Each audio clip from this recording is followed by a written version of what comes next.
MLC ఎన్నికల్లో విజయం మాపై మరింత బాధ్యతను పెంచిందంటున్నారు కేంద్ర మంత్రి కిషన్ రెడ్డి. మాకు ఎవరితో పొత్తు అవసరం లేదని, తెలంగాణలో బీజేపీ అధికారంలోకి రాబోతుందని చెప్పారు. ఖమ్మం, నల్గొండ, వరంగల్ జిల్లాల్లో పార్టీ బలోపేతంపై ప్రత్యేక దృష్టి సారిస్తామన్నారు కిషన్ రెడ్డి. దక్షిణాదికి నష్టం జరగదని ప్రధాని మోడీ చెప్పినా నియోజకవర్గాల పునర్విభజనపై స్టాలిన్, రేవంత్ రెడ్డి అవగాహన లేకుండా మాట్లాడుతున్నారని విమర్శించారు. 2028లో రాష్ట్రంలో అధికారమే లక్ష్యంగా మా కార్యాచరణ ఉంటుందంటున్న కిషన్ రెడ్డితో విజయ్ ఫేస్ టు ఫేస్. జరిగినటువంటి ఎమ్మెల్సీ ఎన్నికల్లో రెండిట్లో బీజేపీ ఘన విజయం సాధించింది. ఈ విజయం పట్ల మనతోని మాట్లాడేందుకు బీజేపీ రాష్ట్ర అధ్యక్షులు కేంద్ర మంత్రి కిషన్ రెడ్డి ఉన్నారు. ఎంతో మనకు ఎమ్మెల్సీ ఎన్నికలు ఒక పార్లమెంటు, అసెంబ్లీ ఎన్నికలను తలపించే విధంగా ఈసారి జరిగాయి. ఈ విజయం ఎలా చూస్తారు?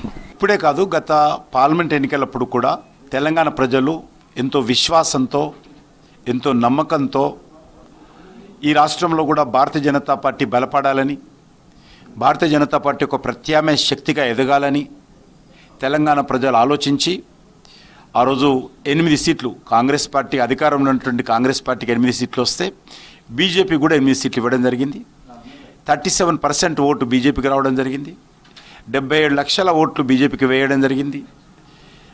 ఆ రకంగా తెలంగాణ ప్రజలు అప్పుడే ఒక నిర్ణయానికి వచ్చారు. ఈ ఎన్నికల్లో 3 బీజేపీ 2 సీట్లు గెలవడం అనేటువంటిది చాలా గొప్ప విషయము.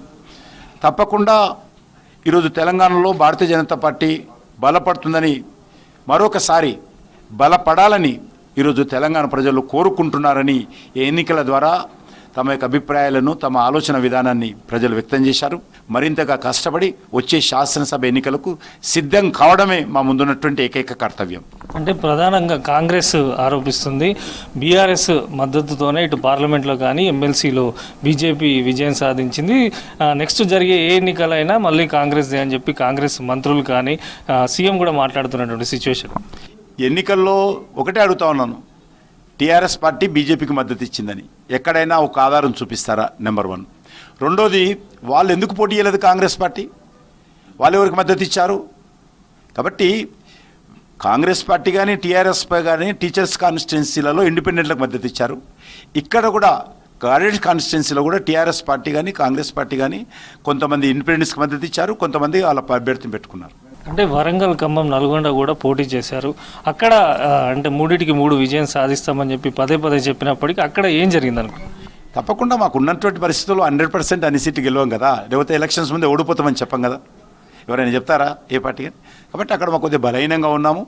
నేను వచ్చేటువంటి ఈ రానున్నటువంటి రోజుల్లో ఆ 3 జిల్లాలు, ఉమ్మడి జిల్లాలు ఏవైతున్నాయో నల్గొండ, ఖమ్మం, వరంగల్, అక్కడ మా బలహీనాన్ని గుర్తుపెట్టుకొని రానున్న రోజుల్లో ఏ రకంగా ముందుకెళ్ళాలి, సంస్థాగతంగా పటిష్టం చేయాలి, వచ్చే శాసనసభ ఎన్నికల్లో ఆ 3 జిల్లాల్లో ఏ రకంగా బలపడాలి అనేటువంటిది మా ముందున్నటువంటి ఏకైక ఎజెండాది.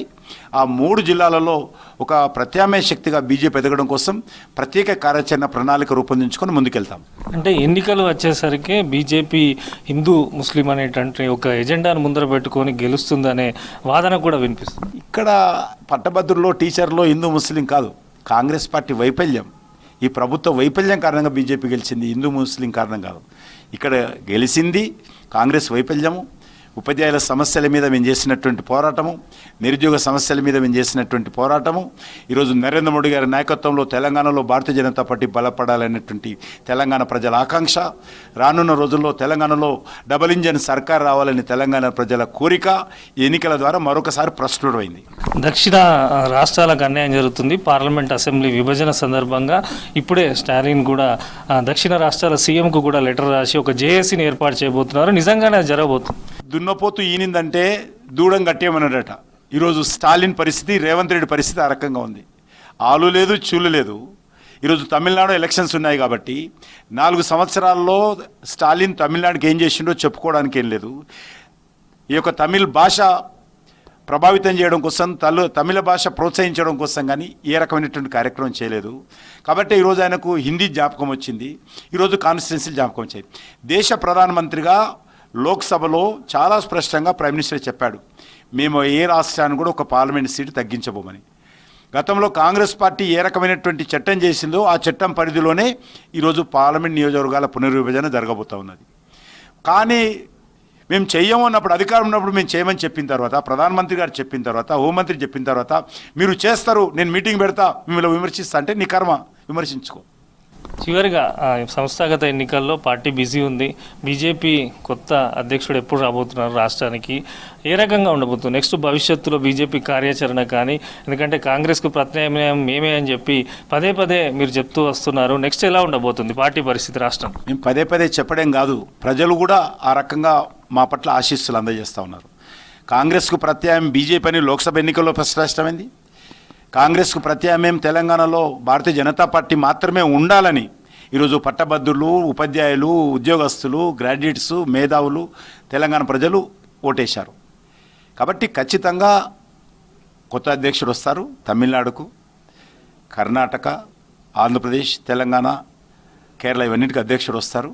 బహుశా వారం 10 రోజుల లోపలనే, రేపు కూడా రావచ్చు. కాబట్టి చర్చ ఢిల్లీలో మా ఆల్ ఇండియా పార్టీ నేతృత్వంలో చర్చ జరుగుతూ ఉంది. ఇంత తొందరగా వీలైతే అంత తొందరగా కొత్త అధ్యక్షుడు వస్తాడు.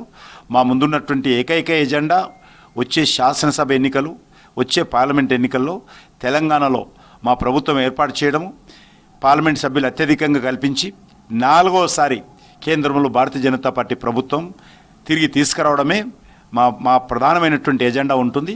ఆ దిశలోనే ఇప్పటికే మేము పార్టీ సభ్యత్వం చేసుకున్నాం. సుమారు మొత్తం కలిపి 45 లక్షల మంది సభ్యులు ఈరోజు బీజేపీలో చేరారు తెలంగాణలో. అదేవిధంగా పార్టీ పోలింగ్ బూత్ కమిటీలు, పెద్ద ఎత్తున పోలింగ్ బూత్ కమిటీలు వేసుకున్నాం. మండల భారతీయ జనతా పార్టీ కమిటీలు కాన్స్టిట్యూట్ చేసుకుంటున్నాం. ఇంకా జిల్లా కమిటీలు ఇంకా కాన్స్టిట్యూట్ చేసుకుంటున్నాం. త్వరలోనే రాష్ట్ర అధ్యక్షుడు, కొత్త అధ్యక్షుడు వస్తాడు. వారు కొత్త అధ్యక్షుడు వచ్చిన తర్వాత వారి నేతృత్వంలో అందరం అంకితభావంతో, ఐక్యమత్యంతో కష్టపడి పనిచేసి తెలంగాణలో ప్రజల ఆకాంక్షలకు అనుగుణంగా పనిచేయడమే ఏకైక ఎజెండా మా ముందుంది. సో అది ఎమ్మెల్సీ ఎన్నికల్లో విజయం సాధించడము, ముందుగానే దానికి అనుగుణంగా ప్రచారం చేశామని, తెలంగాణలో వచ్చేది బీజేపీ ప్రభుత్వం అని చెప్పి ఎవరు ఎన్ని విమర్శించినా తమ పని తాము చేసుకుంటూ వెళ్తామని చెప్పి, తెలంగాణలో ఖచ్చితంగా బీజేపీ అధికారంలోకి రావడం కోసమే తమ వంతు ప్రయత్నాలు ఉంటాయని చెప్పి కూడా కేంద్ర మంత్రి కిషన్ రెడ్డి చెప్తున్నారు.